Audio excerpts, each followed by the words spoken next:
యాదాద్రి జిల్లాలో BJP chief Ramachandra Rao పర్యటించారు. భువనగిరి మండలం హనుమపూర్లో ధాన్యం సేకరణ కేంద్రాన్ని పరిశీలించిన రామచంద్రరావు ధాన్యం కొనుగోలుపై రైతులతో మాట్లాడారు.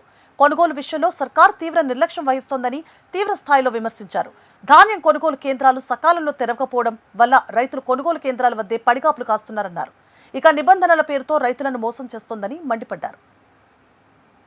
రైస్ మిల్లర్లు అదేవిధంగా ఈ దళారీలు మధ్యన ఉన్నటువంటి ఒక ఏదైతే కుమ్మక్కతనం అవుతుందో దానివల్ల ఈ పరిస్థితి ఈరోజు ఏర్పాటు పడింది రాష్ట్రంలో.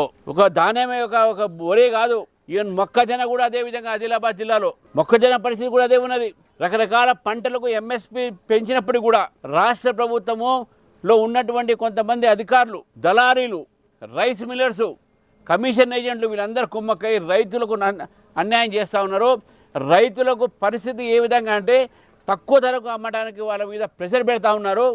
అటువంటి పరిస్థితులు ఇప్పుడు చెప్తా ఉన్నారు. టార్పోలిన్ పెట్టినా కూడా కింద నుంచి పందికొక్కలు వస్తూ ఉన్నాయి, అడవి పందులు వస్తూ ఉన్నాయి, అడవి పందులు తింటా ఉన్నాయి. అవి ధాన్యం తీసుకొచ్చినట్టు ఒక క్వింటల్ ఉంటే అది సగం క్వింటల్ అయిపోతూ ఉన్నది. ఇక చేపట్టి వానకు తడిచి ఎండకు ఎండి ఈరోజు ధాన్యము ఈ విధమైన పరిస్థితి ఉన్నదంటే ప్రభుత్వం ఎందుకు మేలుకోవట్లేదు? ప్రభుత్వం ఈ అగ్రికల్చర్ సెక్టార్ని, రైతాంగాన్ని మొత్తం మర్చిపోయి ఈరోజు వాళ్ళు చేసే పనులు ఏమున్నాయండి? రాజకీయాలు చేస్తూ ఉన్నారు.